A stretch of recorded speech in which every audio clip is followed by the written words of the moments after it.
L'apôtre Dadiel Binsambila est un don que Dieu a donné à l'église entière, à l'église corps de Christ et particulièrement à l'église du Congo. Il a une grande église à Pointe-Noire. J'aimerais dire à quelqu'un, si tu me vois prêcher ce soir, j'étais un homme mort, j'étais un jeune égaré. Mais vous savez d'où vient cette grâce? Il avait suivi une femme, il était invité par une femme. Quelqu'un m'a invité, je suis allé. Je n'étais pas allé pour Dieu. Je n'étais pas allé pour Dieu. J'étais pour aller pour cette fille. J'ai dit, mais elle me prend pour qui? Je l'accompagne quand même. Et je suis allé. Et j'arrive dans cet endroit. J'étais derrière, les pieds croisés. Et puis on appelle le pasteur. Et puis les gens crient Alléluia. Je regarde l'heure. Mais que ça finisse.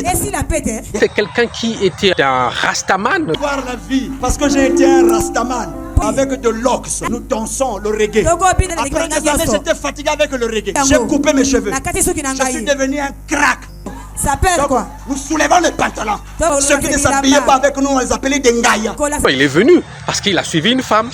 Je crois que c'est maman Charlie Jocelyne Binsambila, aujourd'hui qui est la femme du pasteur Dadiel. Je crois que c'est cette femme qu'il a même épousée. Si vous avez l'information, écrivez en commentaire. Ce jour-là, il est venu et il était touché par la parole de Dieu. Et puis à un moment, je ne sais pas qu'est-ce qui s'est passé. Il a parlé. Parce que mon père était mort. Il a dit, il y a des gens ici. Peut-être que vous avez perdu votre père. Là, je me suis ressaisi. Après, il a dit, si quelqu'un veut donner sa vie à Jésus, qu'il lève sa main.